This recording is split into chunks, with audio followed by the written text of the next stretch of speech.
The Last of Us wasn't just a game, it was an experience.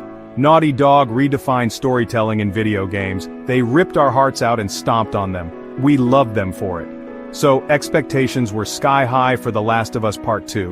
Now, it's finally on PC, remastered and ready to divide players all over again. This isn't just a lazy port either. Naughty Dog brought in the wizards at Nix's Software. Remember the shoddy Part 1 port?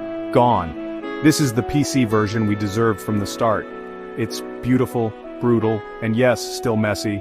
But does it live up to the legacy? Does it refine the experience? Or does it buckle under the weight of its own ambition? Let's dive in and find out. Let's get the obvious out of the way. This game is gorgeous. On a high-end PC, The Last of Us Part 2 Remastered sings. We're talking frame rates higher than Joel's blood pressure after a bottle of whiskey. My rig, a beastly contraption with an RTX 4070 and an i9 12900K, was pushing 80 to 170 frames per second with DLSS on quality mode. Even without DLSS, it rarely dipped below 100 frames per second. But what about us plebs with mortgages? Fear not, the game runs surprisingly well on the Steam Deck.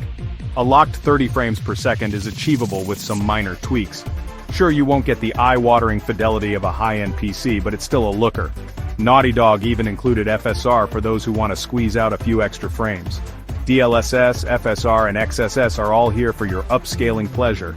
A word of warning though, DLSS, while impressive, can introduce some weird blurriness around transparent objects, menus, windows, anything see-through really. It's a minor gripe but noticeable nonetheless. Overall, this is the definitive way to experience The Last of Us Part 2 visually. It's a technical marvel that showcases the power of the PC platform. One of the PS5's big selling points was the DualSense controller. Haptic feedback, adaptive triggers, the works. It added a new layer of immersion to gaming.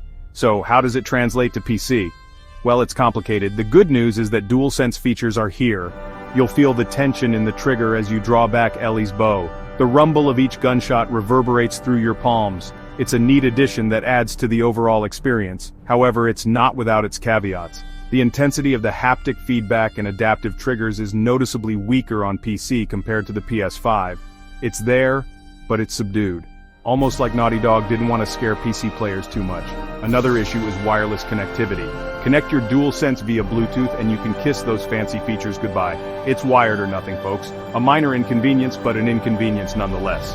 Overall, the DualSense implementation is a mixed bag. It's a nice bonus for those with the controller, but don't expect the full PS5 experience.